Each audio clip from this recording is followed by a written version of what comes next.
Moi, si je devais monter un business, je ferais ça. Déjà, j'irais sur un business en ligne parce que c'est là que les marges sont plus importantes. On démarre avec un ordinateur et en plus de ça, si on vend un infoproduit, les marges sont quasiment 200%. Évidemment, si vous voulez vendre des chaussures en centre-ville, il va falloir trouver une boutique, payer un loyer, acheter du stock. Les niveaux de marge ne sont pas du tout les mêmes. Ça veut dire que sur Internet, on peut vraiment réussir avec des petits business, mais avec des marges très importantes, ce qui est très rémunérateur. Et en plus de ça, sur Internet, le potentiel business, il est illimité parce que tout le monde a un téléphone portable, tout le monde a un ordinateur. Alors que évidemment tout le monde ne va pas passer devant votre boutique de centre-ville.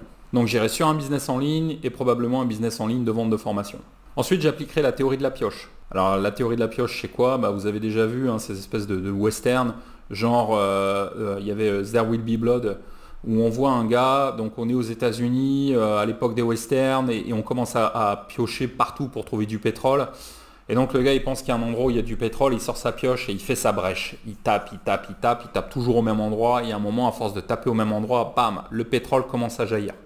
Donc au début ils y vont avec un outil qui est fin, qui est une pioche, juste pour voir s'il y a quelque chose. Et quand ils ont trouvé quelque chose, là ils reviennent plus tard avec des charpentiers, machin, ils font appui et là ils pompent vraiment en grosse quantité. Donc la théorie de la pioche c'est de se dire ok, je vais attaquer ma thématique toujours en tapant au même endroit sur un petit endroit.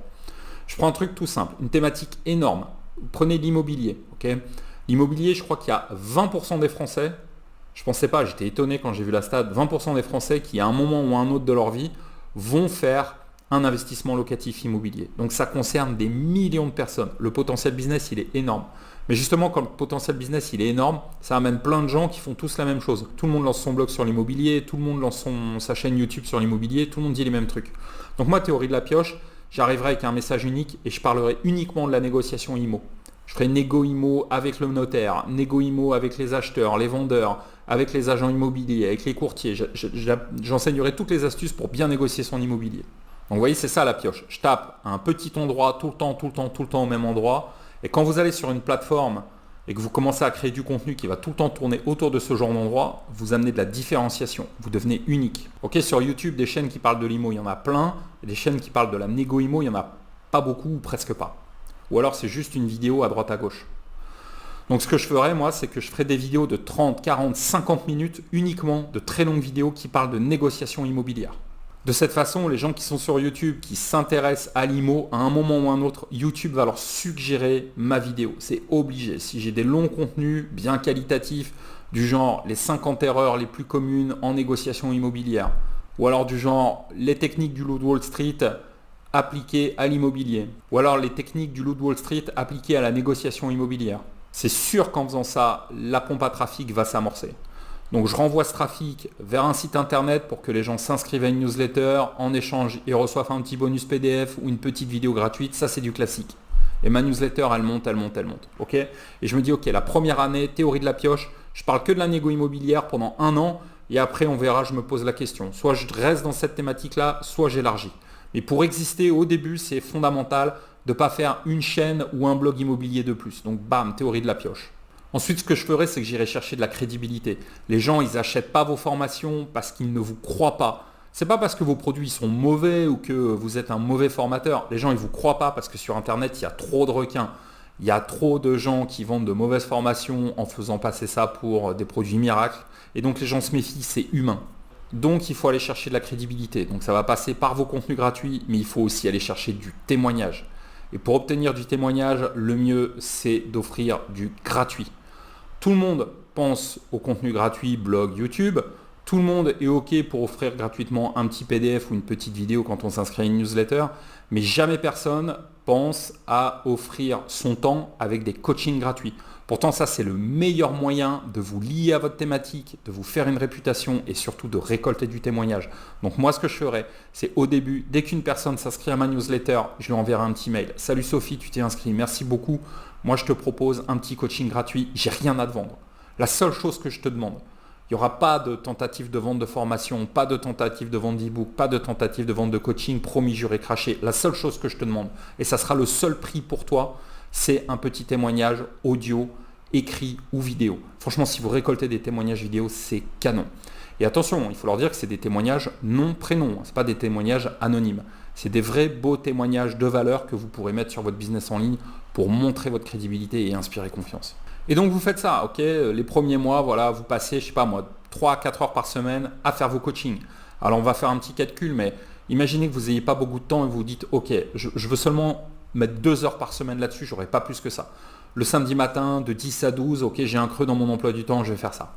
Et bien, de 10 à 12, en 2 heures, des coachings comme ça, vous pouvez en faire 4. Allez, on va être raisonnable, on peut en faire 3, on va dire. Ça veut dire qu'en 10 semaines, vous pouvez récolter 30 témoignages de haute valeur à mettre sur votre business. 30 témoignages, des beaux prints écran, des beaux témoignages audio, des beaux témoignages vidéo, c'est hyper important pour votre crédibilité, simplement en 2 mois et demi de boulot. Franchement, vous seriez bête de vous en priver. Et puis bien sûr, après, le flux d'inscrits, il va être de plus en plus important. Avec vos longues vidéos YouTube qui parlent de la négociation immobilière, vous allez récolter des inscrits, c'est sûr et certain. Donc vous ne pourrez plus proposer une séance de coaching à chaque inscrit, ce n'est pas possible. Donc il va falloir créer un événement par rapport à ça. Et créer un événement, ça veut dire créer de la frustration et créer de la rareté.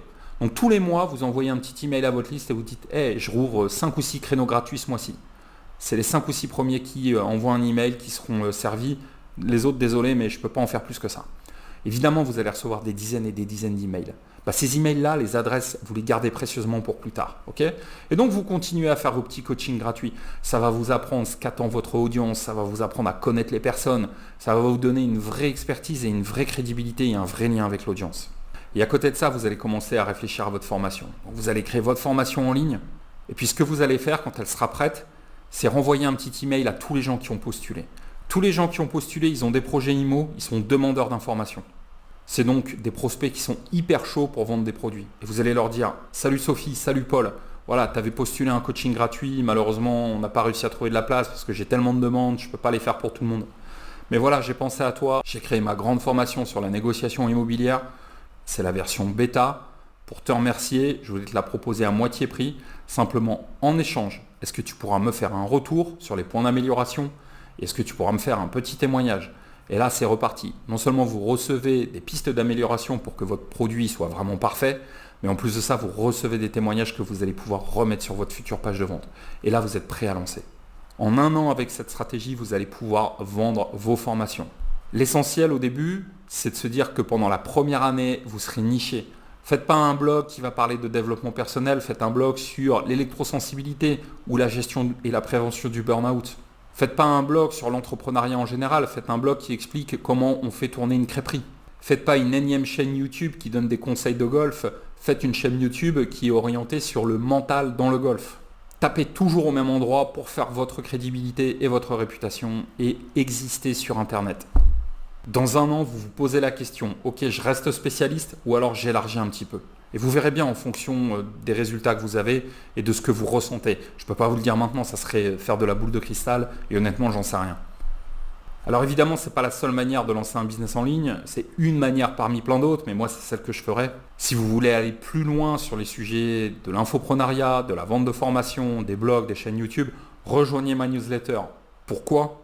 Parce que sur ma newsletter, vous recevrez des informations exclusives que je ne donne qu'à mes abonnés.